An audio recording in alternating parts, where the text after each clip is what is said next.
Hello, ഇന്ന് നമുക്ക് വീട്ടിലുള്ള കുറഞ്ഞ ചേരുവകൾ വെച്ചിട്ട് ബ്രേക്ക്ഫാസ്റ്റ് ആയിട്ടോ ഈവനിങ് സ്നാക്ക് ആയിട്ടോ ഒക്കെ തയ്യാറാക്കിയെടുക്കാൻ പറ്റിയൊരു നല്ല പലഹാരത്തിൻ്റെ റെസിപ്പി കണ്ടു നോക്കാം. അതിന് വേണ്ടിയിട്ട് ഒരു ബൗളിലേക്ക് 2 മുട്ട പൊട്ടിച്ച് ഒഴിച്ചു കൊടുത്തിട്ടുണ്ട്. അതിൻ്റെ കൂടെ തന്നെ 1 ടീസ്പൂൺ പഞ്ചസാര കൂടെ ചേർത്ത് നന്നായിട്ടൊന്ന് ഉടച്ചെടുക്കുക കേട്ടോ.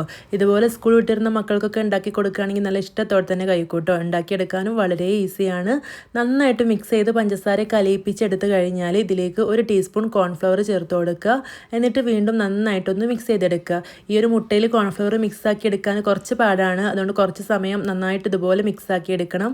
അതല്ല സമയമൊന്നും ഇല്ലെങ്കിൽ പെട്ടെന്ന് മിക്സ് ആക്കി എടുക്കാൻ വേണ്ടിയിട്ട് മിക്സിയുടെ ചെറിയ ജാറിലേക്ക് ചേർത്ത് കൊടുത്ത് ഒന്ന് അടിച്ചെടുത്താലും മതി കേട്ടോ. ഞാനിവിടെ 1 മിനിറ്റോളം നന്നായിട്ടൊന്ന് ഇതുപോലെ മിക്സ് ചെയ്തെടുത്തിട്ടുണ്ട്. ഇനി നമുക്കിത് മാറ്റി വെക്കാം. ഇനി ഇതിലേക്ക് വേണ്ടത് ഒരു പഴമാണ്. ഞാനിവിടെ ഇതുപോലെ കറുത്ത പഴുത്തിട്ടുള്ള ഒരു പഴമാണ് എടുത്തിട്ടുള്ളത് കേട്ടോ. ഇതുപോലെ കറുത്ത പഴുത്ത പഴങ്ങളൊക്കെ നമ്മൾ വെറുതെ വേസ്റ്റ് ആക്കി കളയേണ്ട. ഈ ഒരു സ്നാക്ക് തയ്യാറാക്കി എടുക്കുകയാണെങ്കിൽ നല്ല ടേസ്റ്റാണ് കേട്ടോ. ഈ പാനിൽ ഒരല്പം നെയ്യ് ഒഴിച്ച് ചൂടായി വരുമ്പോൾ ഈ ഒരു പഴം ഇതുപോലെ നീളത്തിൽ കട്ട് ചെയ്തിട്ട് ഒന്ന് ഫ്രൈ ചെയ്തെടുക്കാം. ഇതുപോലെ ഞാനൊരു പഴം മുഴുവനായിട്ടും കട്ട് ചെയ്തിട്ട് പാനിൽ നിരത്തി വെച്ച് കൊടുത്തിട്ടുണ്ട് കേട്ടോ.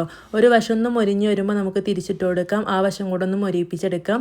ആവശ്യമാണെങ്കിൽ കുറച്ചും കൂടെ നെയ്യ് ഇതിനിടയിൽ തൂവി കൊടുക്കാം കേട്ടോ. ഇതുപോലെ ഞാൻ 2 സൈഡും ഈ ഒരു പഴം ഒന്ന് വാട്ടിയെടുത്തിട്ടുണ്ട്. ഇനി അത് പാനിൽ നിന്ന് മാറ്റാം. ഇനി ആ ഒരു പാനിലേക്ക് തന്നെ ഒരു 1/2 ടീസ്പൂൺ നെയ്യും കൂടെ ചേർത്ത് കൊടുത്ത് ഒരു 3 ടേബിൾ സ്പൂണോളം തേങ്ങ ചിരവിയതും ഒരു 2 ചെറിയ സ്പൂണ് പഞ്ചസാരയും ചേർത്ത് നന്നായിട്ടൊന്ന് വഴറ്റിയെടുക്കുക. ഈ ഒരു തേങ്ങ നന്നായിട്ടൊന്ന് വറുത്തെടുക്കണം കേട്ടോ. ഇനി ഇതിലേക്ക് ഒരു 1/2 ടീസ്പൂൺ ഏലക്കായപ്പൊടി കൂടെ ചേർത്ത് വീണ്ടും നന്നായിട്ട് വറുത്തെടുക്കുക. ഇതുപോലെ നല്ലപോലെ ഒന്ന് വറുത്തെടുത്തിട്ട് ഇത് മാറ്റി വെക്കാം. ഇനി ഈ ഒരു പാനിലേക്ക് തന്നെ കുറച്ച് നെയ്യ് ഒഴിച്ചൊന്ന് തടവി കൊടുക്കുന്നുണ്ട്. ഒരുപാട് നെയ്യൊന്നും ആവശ്യമില്ല.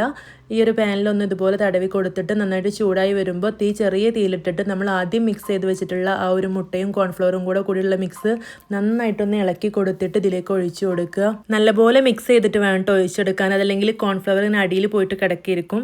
അപ്പോൾ അത് നല്ലപോലെ മിക്സ് ചെയ്തിട്ട് ഒഴിച്ചു കൊടുക്കുക. എന്നിട്ടൊന്ന് അടച്ച് വെച്ചിട്ട് ചെറുതായിട്ടൊന്ന് വേവിച്ചെടുക്കുക കേട്ടോ. ഒരു 2 മിനിറ്റ് വെച്ചാൽ മതി. മുകൾ ഭാഗം ചെറുതായിട്ടൊന്ന് വെന്ത് വരുന്ന സമയത്ത് നമുക്കിതിലേക്ക് വാട്ടി വെച്ചിട്ടുള്ള പഴം ഒന്ന് നിരത്തി വെച്ച് കൊടുക്കുക. എന്നിട്ട് അതിലേക്ക് നമ്മൾ തയ്യാറാക്കി വെച്ചിട്ടുള്ള തേങ്ങാപ്പണ്ടം കൂടെ ഒന്ന് സ്പ്രെഡ് ചെയ്ത് കൊടുക്കുക കേട്ടോ. എല്ലാ വശത്തും ഒരുപോലെ ആവുന്ന രീതിയിൽ ആ ഒരു തേങ്ങാപ്പണ്ടം നിരത്തി വെച്ച് കൊടുക്കുക. എന്നിട്ടൊരു സ്പാച്ചുലയോ സ്പൂണോ ഒക്കെ വെച്ച് നന്നായിട്ടൊന്ന് പ്രസ് ചെയ്ത് കൊടുക്കുക കേട്ടോ. ആ ഒരു പഴവും തേങ്ങയുടെ മിക്സൊക്കെ ആ മുട്ടയിൽ നന്നായിട്ടൊന്ന് ഒട്ടി നിൽക്കാൻ വേണ്ടിയിട്ടൊന്ന് പ്രസ് ചെയ്ത് കൊടുക്കുക. ഇനി അടച്ച് വെച്ചിട്ട് 5 മിനിറ്റ് ലോ ഫ്ലെയിമിൽ വേവിച്ചെടുത്തിട്ടുണ്ടെങ്കിൽ ഈസി പലഹാരം ഇവിടെ റെഡിയായി. അപ്പോൾ സ്കൂൾ വിട്ട് വരുന്ന മക്കൾക്കൊക്കെ ഇതുപോലെ തയ്യാറാക്കി കൊടുക്കുക കേട്ടോ. പഴമൊക്കെ ഉപയോഗിച്ചിട്ട് നല്ല ഹെൽത്തി ആയിട്ടുള്ളൊരു പലഹാരമാണ്. എന്നും എണ്ണയിലൊക്കെ മുക്കി പൊരിച്ചെടുക്കുന്ന പലഹാരങ്ങൾ കൊടുക്കുന്നതിന് പകരം ഇതുപോലൊക്കെ ഉണ്ടാക്കി കൊടുക്കുക. നമുക്കിത് കട്ട് ചെയ്തിട്ട് സെർവ് ചെയ്യാം കേട്ടോ. അപ്പോൾ ഈ ഒരു പലഹാരത്തിൻ്റെ റെസിപ്പി നിങ്ങൾക്ക് ഇഷ്ടമായിട്ടുണ്ടെങ്കിൽ മറക്കാതെ ലൈക്ക് ചെയ്യണം. ഫ്രണ്ട്സിനും റിലേറ്റീവ്സിനും ഒക്കെ ഷെയർ ചെയ്ത് കൊടുക്കണം.